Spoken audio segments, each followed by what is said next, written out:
Wala nang maraming paligoy-ligoy pa, diretso sa punto na. Maiksi lang ang komentaryo, pero diretso sa punto. Maraming kuro-kuro, may tiwali, may totoo. Dito, sa puntong diretso tayo. Punto, diretso. Bumabaha po ngayon sa Pilipinas dahil sa bagyo at alam naman po natin na meron po isang congressman po dito ang nagpo-propose na investigahan po yung Dolomite Beach na dahilan daw po ng pagbabaha Exactly. sa Metro Manila. Oo. So marami pong ulit baha ngayon, baka ipintang din po yan kay Pangulong Duterte dahil alam naman natin na yung Dolomite Beach isa po sa mga projects ni Pangulo. Oo, hindi na ako magtataka kung lahat ng ginawa or lahat ng ginagawa ni dating Pangulong Duterte ay imbestigahan ng administrasyon ngayon. At hindi na rin tayo magtataka kung lahat noong mga nangyayari ay sasabihin nila na kaparte yan ng war on drugs. At kasalanan yan ni President Duterte. Kasi nga, sinabi ko na, ang ginagawa kasi nila is political scapegoating. Ibig sabihin, ayaw nila tanggapin yung obligasyon, ayaw nila ibigay yung accountability sa mga problema. Tulad ng pagbaha, dapat kasi ang sasabihin mo niyan ay ano ba ang dahilan kung bakit nababaha?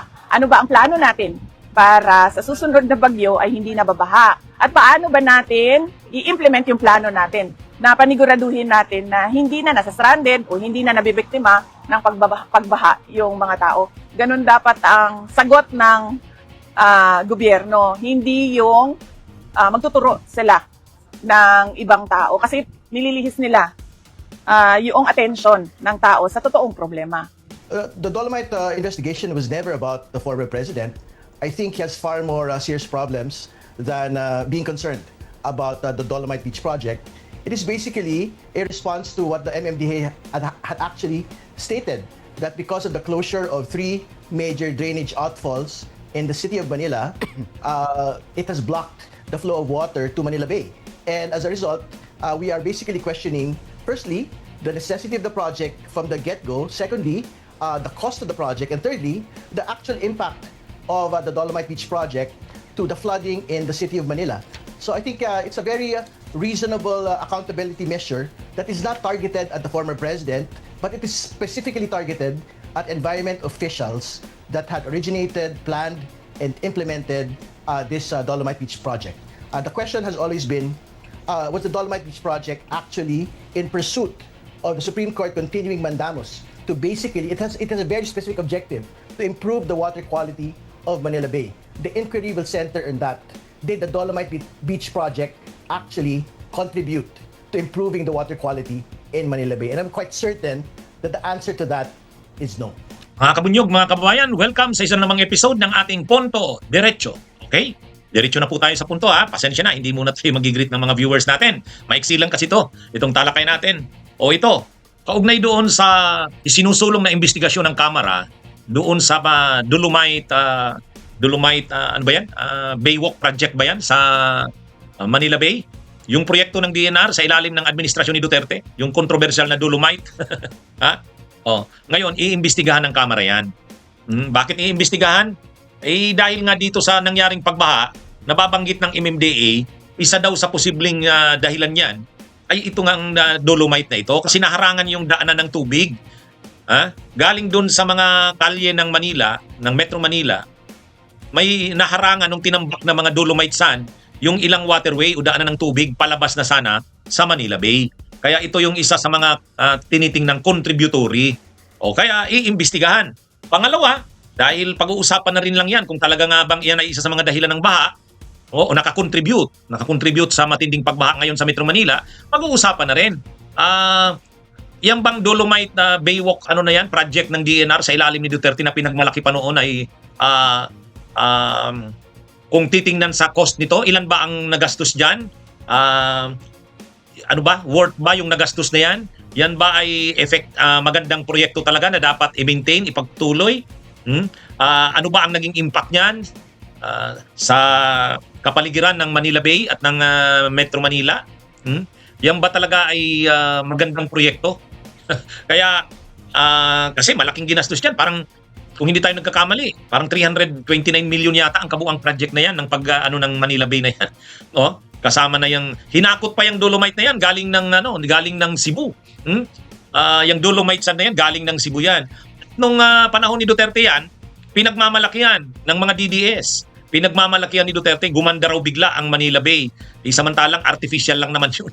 Tinambak mo yung artificial na sand para gumanda yung pero pag may baha, pag may bagyo, natatambak yung lahat ng dumi doon. Lilinisin na naman, may maintain na naman. At ito nga, ang lumalabas nga ngayon, sabi ng MMDA, posibleng ito ay isa sa mga nakakontribute ng pagbaha kasi hindi freely nakalabas yung tubig palabas ng Manila Bay galing sa mga kalye ng Manila, malapit yan sa Dolomite Baywalk na yan. Kaya iimbestigahan. Ay ngayon, ang reaksyon ni Sara Duterte, tinatarget na naman daw ang mga Duterte. Ginagawa na naman daw yung investigasyon na yan para mapahiya ang Duterte. Para mapahiya daw.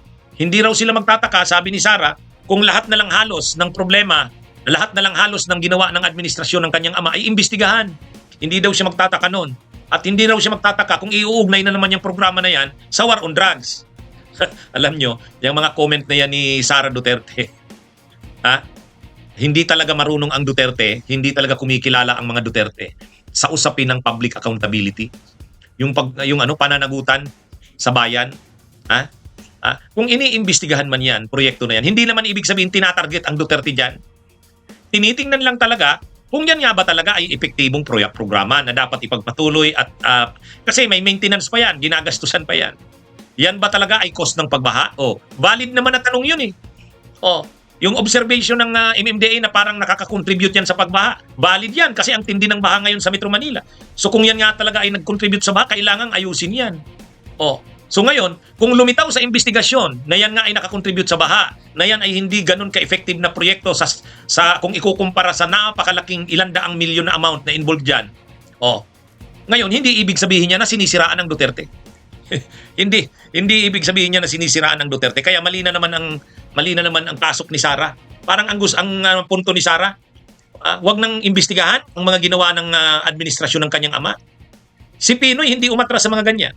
Pinatawag pa nga si Pinoy sa Kamara ba yun o sa Senado. Sinama niya pa si Butch Abad. Sinama niya pa si Ochoa. Hindi umaatras. Kasi bahagi yan ng pananagutan. Kaya iwan natin kung ano na naman dito ang Kaya ito kasing mga Duterte, ukala nila, 'di ba? Kasi nila ang Davao, kaharian nila 'yan eh. Walang nakikialam sa kanila. Walang nag-iimbestiga sa kanila. Ano man ang gawin nila, okay na 'yan, walang question 'yan. Naging presidente sila. Naging administrasyon ng Duterte. So ayaw nila na imbestigahan sila. Kahit si Sara Duterte, yung confidential funds, ayaw niyang busisiin.